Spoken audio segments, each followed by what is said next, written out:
প্রিয় বন্ধুরা, কেমন আছেন? আশা করি ভালো। আমার কাছে মনে হয় যে পৃথিবীটা একটা চিড়িয়াখানার মতো। চলেন আমরা একটু পৃথিবীটা ঘুরে আসি। আমরা তো বাংলাদেশের মিরপুরে চিড়িয়াখানায় যাই, ছোট্ট একটা জায়গায়, কিন্তু আমি আপনাদেরকে গোটা গোটা পৃথিবী যে একটা চিড়িয়াখানা এই সম্পর্কে আপনাদের বিস্তারিত বলবো। চলেন আমরা প্রথমে বইয়ের বাম পাশে উপর থেকে শুরু করি, তাই না? ঠিক আমিও বাম পাশে উপর থেকে শুরু করব। আমি যেখানে দাঁড়ায় আছি এখান থেকে আমরা যদি পৃথিবীর ম্যাপটা ধরি, তাহলে সর্ব উত্তর পশ্চিম পাশে আছে আলাস্কা, আমেরিকার আলাস্কা। তো এই আলাস্কাতে এক প্রকার মাছ আছে, সালমান সালমান ফিশ, যেটা পৃথিবীর কোথাও নাই। আচ্ছা, তারপরে আফ্রিকাতে যে জিব্রা আছে, জিরাফ আছে, গন্ডার আছে, হাতি আছে, যা পৃথিবীর অন্যখানে নাই। আবার আফ্রিকাতে আপনার আছে, উটও আছে, মরুভূমি তো। আবার সৌদিতে এবং ভারতের রাজস্থানে যে উটগুলো আছে, যা পৃথিবীর অন্য কোথাও নাই। আবার রাশিয়ার সাইবেরিয়া অঞ্চলে আছে হরেক রকমের পাখি, যা পৃথিবীর অন্যখানে নাই। পাখি আছে সারা পৃথিবীতে, কিন্তু এখানে এত অদ্ভুত ধরনের পাখি যা পৃথিবীর অন্য কোথাও নাই। তারপরে আমরা আমেরিকার যে অ্যামাজন জঙ্গলে আনাকোন্ডা সাপ আছে, জানেন তো? বিশাল আকৃতির আনাকোন্ডা সাপ আছে, যারা মানুষও ধরে খেয়ে ফেলতে পারে, আবার কয়েকটা গরুও খেয়ে ফেলতে পারে এবং খায়ও বটে, তাই না? তো যেটা অ্যামাজন জঙ্গলে যে আনাকোন্ডা সাপ আছে, যা পৃথিবীর অন্য কোথাও নাই। আমাদের পার্শ্ববর্তী রাষ্ট্র ভারতের আসামে এক প্রকার ব্যাঙ আছে, যার ওজন 20 কেজি, 25 কেজি, 30 কেজি ওজনের ব্যাঙ, কোলা ব্যাঙ, যা পৃথিবীর অন্য কোথাও নাই। মজার বিষয় না? মজার বিষয়। তারপরে মনে করেন যে এই যে চীনের যে পাহাড়ি যে গর্তগুলো আছে, যে খানাখন্দগুলো আছে, সেখানে এক প্রকার মাছ পাওয়া যায়, সালেমান্ডা। এর আগে করলাম আলাস্কা গেছিলাম সালমান, আর এটা হচ্ছে সালেমান্ডা। এদের আবার হাত পা আছে এরকম আর কি, এক প্রকার মাছ আছে, যা পৃথিবীর অন্য কোথাও নাই। এরপরে যদি আমরা জাপানে দেখবেন যে রঙিন এক প্রকার মাছ আছে, রঙিন হরেক রকমের মাছ আছে, যা পৃথিবীর অন্য কোথাও নাই। জাপানি পুঁটি, জাপানি সরপুঁটি, অনেক কিছু আছে। তারপরে জাপানে এক ধরনের বিশেষ ধরনের আছে, বাইন মাছ আছে, 30-40 হাত লম্বা এবং 2.5 ফুট 3 ফুট চওড়া, বিশাল বাইন মাছ, যেটা পৃথিবীর অন্য কোথাও নাই। এবার আমরা চলে যাব অস্ট্রেলিয়ায়।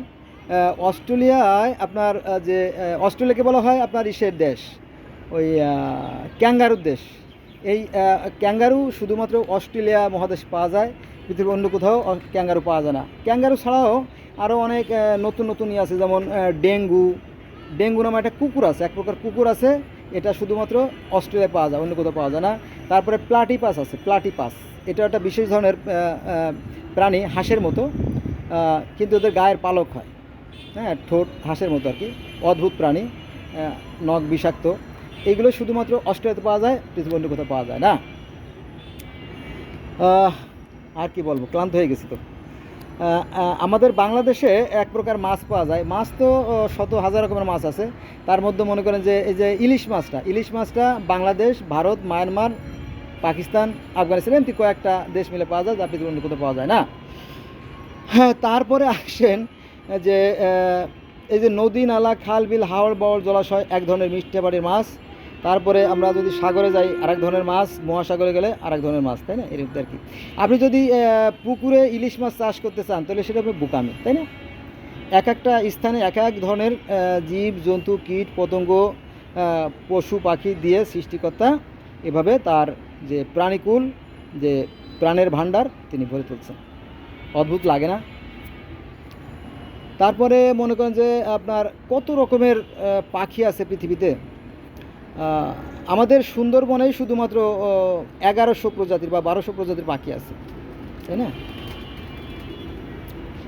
কত বিচিত্র আর কত সুন্দর আর কত মোহনীয় এই পৃথিবী, তাই না?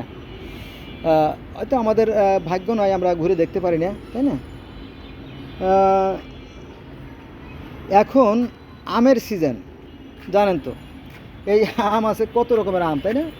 এই যে আমের বাচ্চা, এটা হচ্ছে আপনার কাঁচা মিঠেলে আমের চারা আমি দিছি, এটা হয়তো অন্যখানে লাগাবো, আমার একটা ইচ্ছে আছে, আরও আছে কাঁচা মিঠেলে আম এগুলো। তো এই আমের ভিতরে আছে ফজলি আম, ল্যাংড়া আম, হাড়িভাঙ্গা আম, তাই না? কহিতর আম, কত রকমের আম, তাই না? কত বিচিত্র। এই পৃথিবী, আমরা মানুষেরা ক্ষণিকের জন্য পৃথিবীতে আসি এই সৃষ্টিকর্তার এই রাজ নিয়ামত উপভোগ করার জন্য, কিন্তু কিছু লোক আছে নির্বোধ, তারা এই পৃথিবীকে চিরস্থায়ী মনে করে, ক্ষণস্থায়ী পৃথিবীকে তারা চিরস্থায়ী মনে করে, তারা দাঙ্গা হামগামা সৃষ্টি করে। বোঝা গেছে বিষয়টা? এই আর কি। তো সৃষ্টিকর্তা পবিত্র কোরআনে তার সৃষ্টি সম্পর্কে বারবার চিন্তা ভাবনা করতে বলছে। আর এই চিন্তা থেকেই আমার মনে হয় পৃথিবীতে যে সমস্ত লোক সভ্যতা আর চরম শিখরে আহরণ করছে, তারা তাদের এই জ্ঞানকে কাজে লাগায়। এই কারণ কি জানেন, এই জ্ঞানকে কাজে লাগায় পৃথিবীতে অনেক সভ্যতা গড়ে উঠেছে, যেমন মিশরীয় সভ্যতা, কেলেডীয় সভ্যতা, অ্যাজটেক সভ্যতা, মায়ান সভ্যতা, ইনকা সভ্যতা, ব্যাবিলনীয় সভ্যতা, সুমেরীয় সভ্যতা, মায়ান সভ্যতা, অ্যাজটেক সভ্যতা, এটা বলছি বোধহয় না, সুমেরীয় সভ্যতা, ব্যাবিলনীয় সভ্যতা, সিন্ধু সভ্যতা, এরকম আমার মনে নাই, জাস্ট যা মুখে আসতেছে বলে যাচ্ছি, যদি ভুল হয় ক্ষমা করবেন আর কি। এই সভ্যতাগুলো গড়ে উঠেছে মানুষের এই মেধা, মনন, বিবেককে কাজে লাগাইয়া। যেমন মিশরীয়রা সর্বপ্রথম কাগজের আবিষ্কার শুরু করে, তারপরে আপনার লিখন পদ্ধতি শুরু করে, তারপরে জল ঘুড়ু বালু ভরির আবিষ্কার শুরু করে, চাকা শুরু করে, জ্যামিতি আবিষ্কার করে, তারপরে মেডিসিন, হরেক রকমের প্রায় 500 রকমের মেডিসিন আবিষ্কার করে, জানেন তো, তাই না? তার পরবর্তী ধাপে মানুষে আরও আরও আরও উন্নতি লাভ করছে কিসের মাধ্যমে? তারা তাদের সৃষ্টির যে বিবেক, জ্ঞান দিয়ে দিয়েছে, সেইটাই কাজে লাগে। যেমন আপনার সাপের যে বিষ ধ্বংস করার যে অ্যান্টিভেনাম ইঞ্জেকশন আবিষ্কার করছে, যেটা লক্ষ লক্ষ মানুষের জীবন রক্ষা পাচ্ছে। তারপরে আপনার ওয়ারেস সেলাইন যে মানুষের জীবন রক্ষা করে, কে জানতো, তাই না?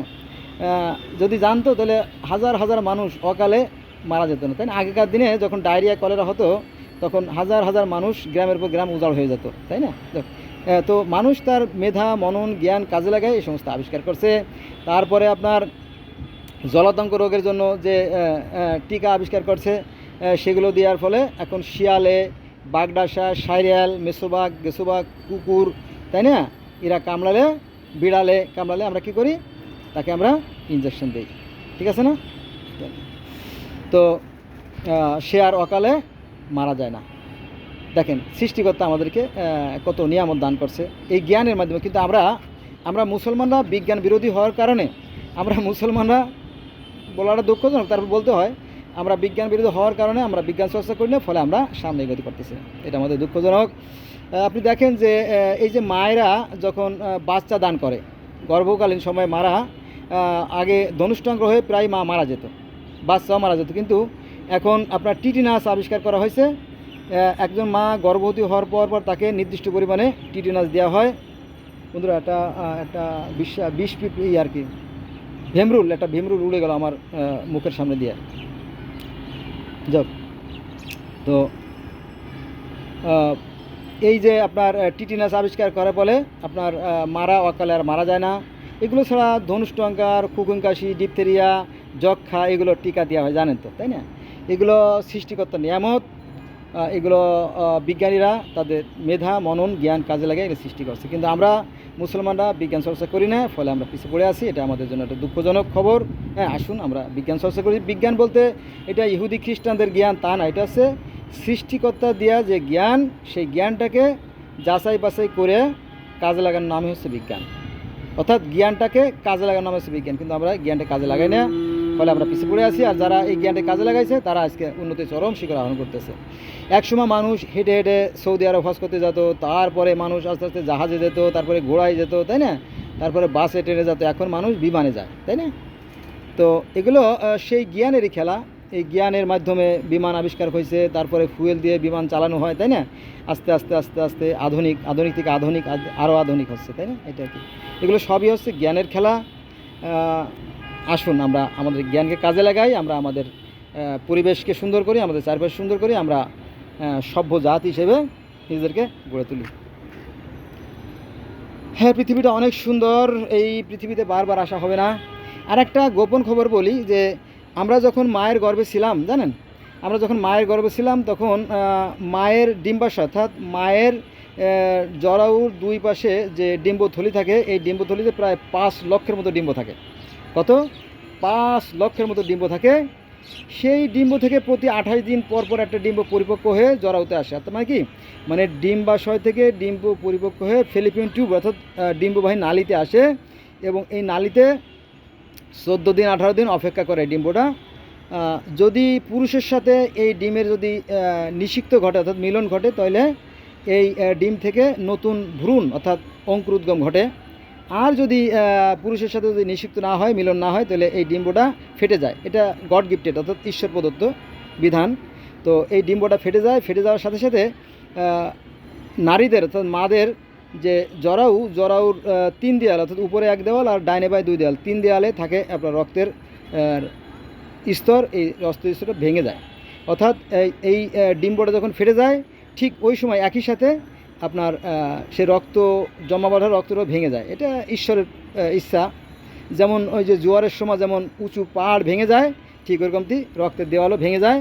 তো ওই রক্তটা যখন ওই ডিম্ব মানে ফেটে যায়, ডিম্বটা তো ফেটে যায়, এই ফেটে যাওয়া ডিম্বটার সাথে যখন দূষিত রক্ত বের হয়ে যায়, এটাকে বলে আমরা কি বলি, মেনস্ট্রুয়েশন।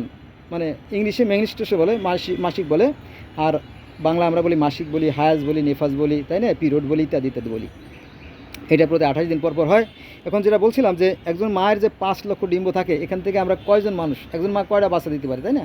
একজন মা বড় 10টা 12টা 15 20টা বাচ্চা দিতে পারে, মাত্র 20টা বাচ্চা দিতে পারে। আর বাকি যে 5,00,000 ডিম্ব সেগুলো কি হয়, সব ভ্যানিশ হয়ে যায়, তাই না?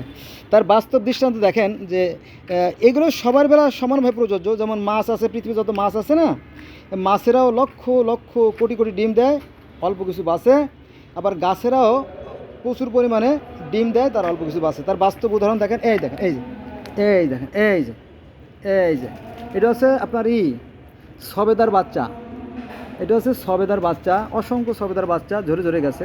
হ্যাঁ, I am very sad for that. আমি খুব দুঃখিত এ ব্যাপারে যে অনেক স্বাদের গাছ, কিন্তু আসলে তো এত থাকবে না। দেখেন, একটা গাছে যে পরিমাণ ফুল আসে, এগুলো থাকে না। মানুষের যেমন অনেকগুলো ডিম্ব থাকে, তার মধ্যে সামান্য কিছু মানুষ পৃথিবীতে আসে, ঠিক গাছেও তেমন। দেখেন যে এই যে থোকা, দেখেন কত থোকায় ফল, এখান থেকে খুব সামান্যই পৃথিবীতে আসার সৌভাগ্য অর্জন করবে। এখানে যে ফলগুলো আছে এর বেশিরভাগই ঝরে যাবে, দেখা যাবে যে 50-এর মধ্যে একটা বাঁচছে, তাই না? ঠিক এরকমটি আবার মাছের বেলাও তাই। একটা ইলিশ মাছ 25,00,000 ডিম দেয়, একটা রুই মাছ কাতল মাছেও 25,00,000 ডিম দেয়, শৈল মাছে এরকমটি, শৈল বোয়াল গজার মাছে এরকমটি অনেক ডিম দেয়, 25,00,000 ডিম দেয়। তারপরে আপনার অক্টোপাসে 1 কোটি ডিম দেয়, একটা সানফিশে 13 কোটি ডিম দেয়। তো এই ডিমগুলো ফিটে কি বাচ্চা বের হয় না? এত ডিম ফুটে বাচ্চা হয় না, কারণ ডিম পাড়ার পরে এই ডিমগুলো দেখবেন যে অন্য মাছে খেয়ে ফেলায়, ছোটো ছোটো মাছে খেয়ে ফেলায়। বিশেষ করে পোকা, মানে পিঁপড়ে, উল্লা, ঢেল্লা, মৌমাছি, প্রজাপতি, ছোটো ছোটো পাখিরা দেখবেন যে নদীর পাড়ে অর্থাৎ পানি এবং মাটির মাঝখানে যে সংযোগস্থল থাকে, ওইখানে দেখবেন যে পাখিরা কী জানি খুঁটে খুঁটে খাচ্ছে। আমিও চিনি না, আপনিও চিনি না। এগুলো আসলে মাছের ডিম। স্রোতের ফলে এই মাছের ডিমগুলো ঢেউয়ের সাথে সাথে এই যে আপনার যে নদীর পাড় বা পুকুর পাড় বলেন, সাগর পাড় বলেন, এখানে এসে জমা হয়।